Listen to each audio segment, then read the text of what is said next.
Irerekomenda ho itong pagbuo ng Committee of the Whole na tututok sa investigasyon ng insidente ng putukan o pamabaril doon sa Senate premises. Yan po'y mula sa minority block naman o isinusulong po ito ng minority block. Kaya po dyan si Bombo Angelo Aganan.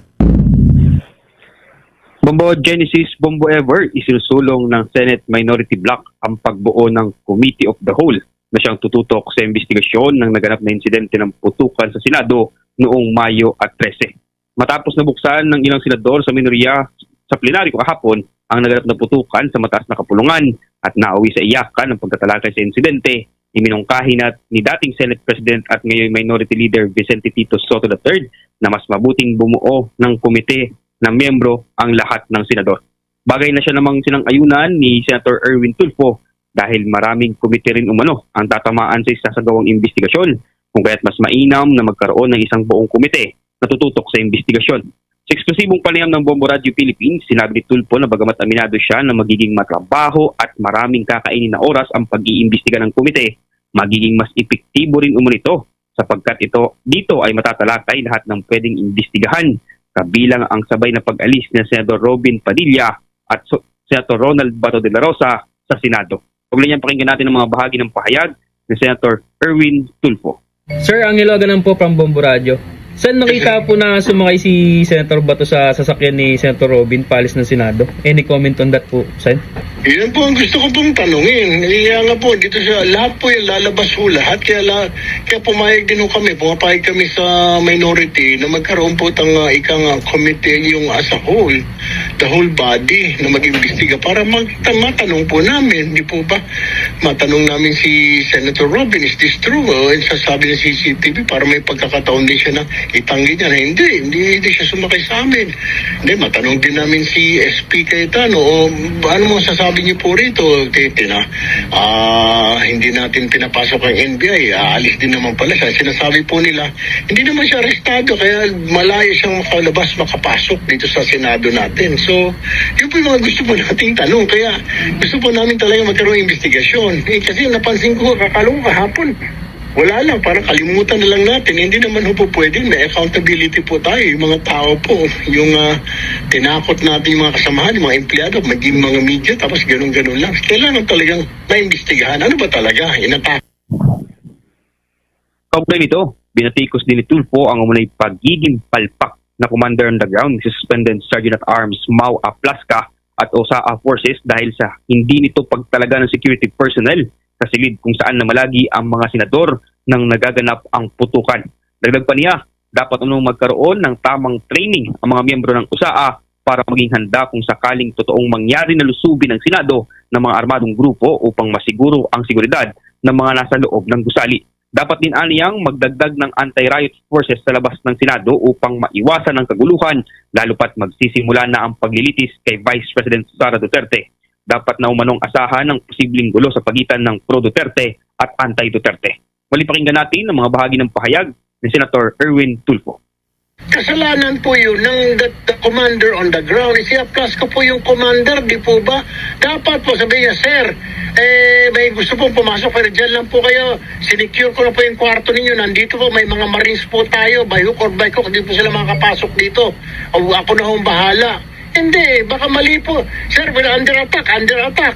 Sino nga under attack doon? Saan? Di po ba? Dapat yun ang gusto natin malaman.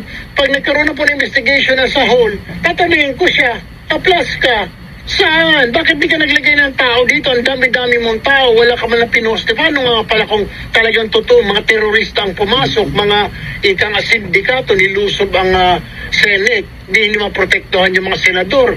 Ang dami pa ng mga senador dyan matatapang, yung mga bunganga namin na pag bumatikos, baka naman maubos kami riyan. Samantala, Bombo Genesis, sa kaugnay na balita, nagpahayag din ng reaksyon ang ilang miyembro ng minorya sa naging emosyonal na pahayag ni Senator Pia Cayetano sa plenaryo kahapon. Ayon kay Tulfo, hindi umano totoo na walang nangamusta sa mga kapwa senador na naipit sa putukan sa kanilang hanay. Aniya, nagpadala sila ng text message sa group chat ng mga senador, ngunit baka hindi na umano ito nabasa ni Cayetano dahil sa naging karanasan sa putukan. Pagkwento pa ni Tulfo, ang naging mensahe niya kay Cayetano ay praying for you dahil patungo aniya siya sa simbahan sa mga oras na iyon. Samantala, may banat naman si Senator Ping Lacson sa kapwa senador. Sa isang pahayag, sinabi ni Lacson na paano umano niya kakamustahin ang mga masasayang nagkakainan, nagkakape at nakapag-FB Live pa para aniya pagbintangan ang minority bloc sa umunay may alam sa naging putukan sa Senado. Bobo Jello? Yes, Bombo Genesis. Oo. Hindi kaya magiging mas divided na ang Senate after dito sa Senate or sa Committee of the Whole na magiging investiga? Kasi kahapon nakita natin kung paano divided ang Senate, ano? And then after nga ng session kahapon ay parang mayroon din pasaring ang mga member ng minority bloc kahit na nakita nilang umiiyak na si Senator Pia. So kung sakaling magkakaroon ng tanungan nga muli sa may plenaryo, of course with the Committee of the Whole, baka mas divided ang Senate after dito. Tama ka dyan, Bumbo Genesis. Sa katunayan nga, yan yung sinabi ni Senator Erwin Tulfo. Pero sabi sa kanina, sa panayang Bumbo Genesis, mas mainam daw na magkaroon ng Committee of the Whole para lahat silang senador ay makapagsalita dito nga sa investigasyon, Bumbo Genesis. Pero anong sabi dito ng Senate leadership or ni Senator Cayetano? Pabor ba siya na magkaroon ng Senate ng Committee of the Whole investigation?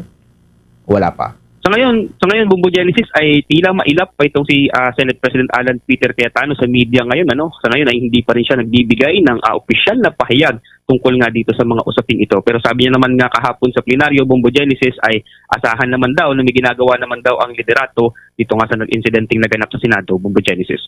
Kailan yung last na live niya? I think 2 days ago, ano? Pero ayaw niyang matanong pa ngayon ng media.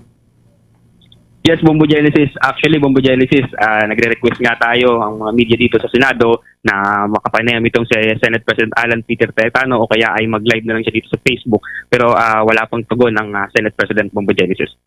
Sige, kailan kaya siya sasagot sa media, no? Anyway, maraming salamat. Ingat ka dyan, Bobo Jello. At yan ang mga latest updates mula dito sa Senado. Ako si Bombo Anghiloganan and this is Bombo Radio Philippines, the #1 and most trusted source of news and information.